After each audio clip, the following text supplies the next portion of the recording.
licensed pilot, and you very well understand how aviation infrastructure, it has the power to transform the infrastructure of a particular region. So now with this first flight which has commenced, how do you see the region changing, the infrastructure of the region changing?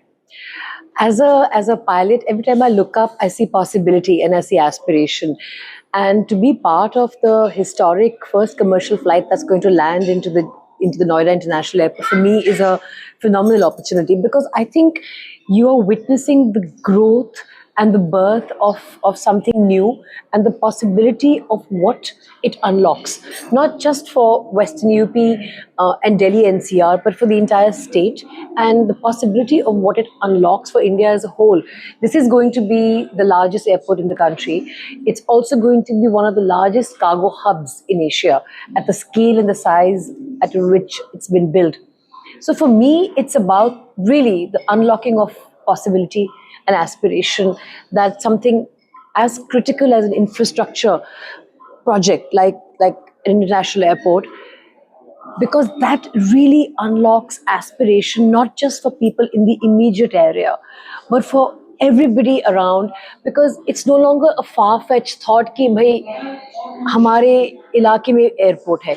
You're demonstrating that there is world-class infrastructure. It's not just an airport and half an apron for one aircraft to land and go. This is built at a scale that's going to dwarf anything else in the country right now. But it will take quite number of years, a few number of years to get the airport completely, all the runways to become operational. So the growth will take a huge time, is it? I think from what I understand, the two runways that have started, they're going to be a total of 6 runways. The 2 runways are operational now, and the next 2 will unlock after a certain number of passenger flow. A passenger flow milestone has been achieved, then the next 2 get operationalized, and similarly the last 2 get operationalized when a certain number of passenger milestone flow has been arrived. So I don't think it's going to take that long from the time that it was announced to the time that it's actually operationalizing tomorrow commercially. I think it's one of the faster turnarounds at the scale. If you take in mind the scale that it's been built at, I don't think it's going to. It's been that long, firstly, to build, and I don't think it's going to be that far away to scale up. Okay, you are an investor also. How much of your total portfolio comprises real estate? 1/3. 1/3. 1/3, yeah, about 1/3, yes. And while making an investment decision in real estate, what are the key factors that you keep in mind? I think as an investor in real estate, I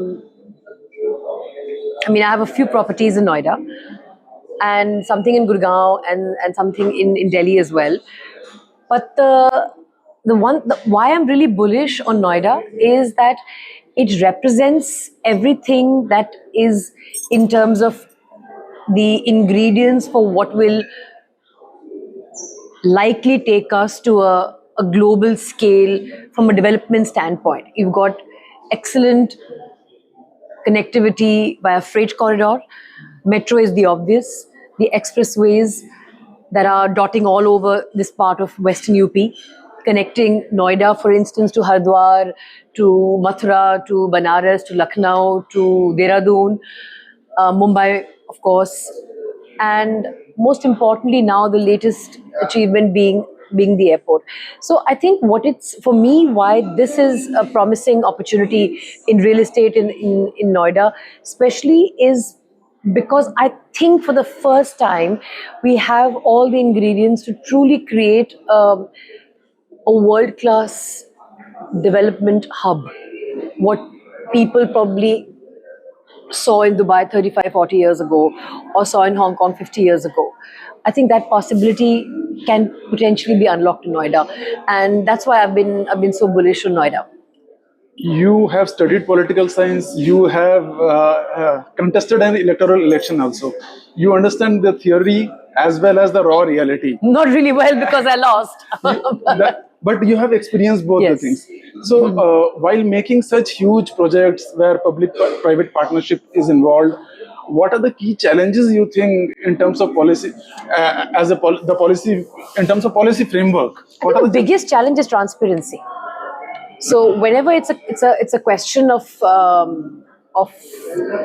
public private partnerships, I think पारदर्शिता बहुत आवश्यक है. और the not just the transparency but the sense that there's transparency is very important. People should feel confidence that contracts have been awarded basis on merit and no other reason.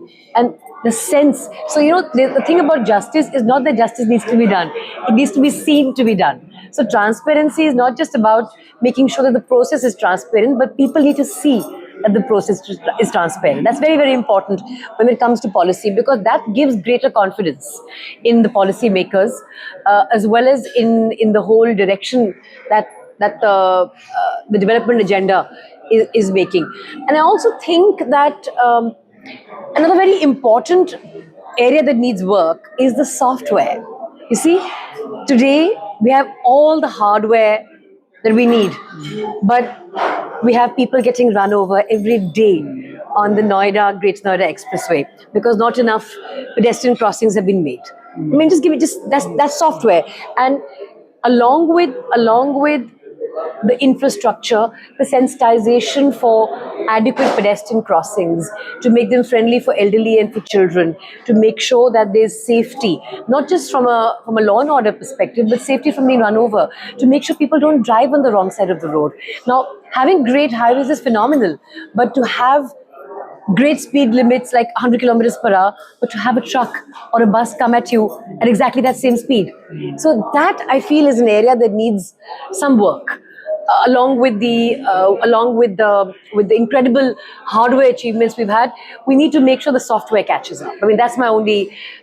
If I had to give a piece of advice, I would say the software really needs to catch up. Since this, you have spoken about software, one last thing. Yes. You are an actor, a producer, a social worker, a health freak, a spokesperson.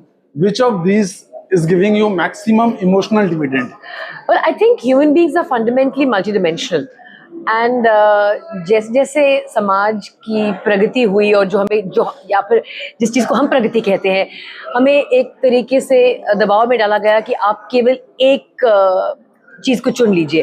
तो मेरा ये मानना है कि जो मनुष्य जाति है वो अलग अलग चीज़ों में सक्षम है और सक्षम रहने की क्षमता रखती है. तो जहाँ तक सेटिस्फैक्शन की बात की या प्रसन्नता की आपने बात की, मुझे लगता है जो मैं चीज़ उस समय कर रही होती है, जैसे आपसे बात कर रही हूँ, वो सबसे बड़ा सेटिस्फैक्शन देती है मुझे उस मोमेंट में. And I really believe that in that moment that's the most important thing. The fact that I am having a conversation with you is really emotionally satisfying and gives me the greatest dividend. Thanks. Thank you. Thank you very much.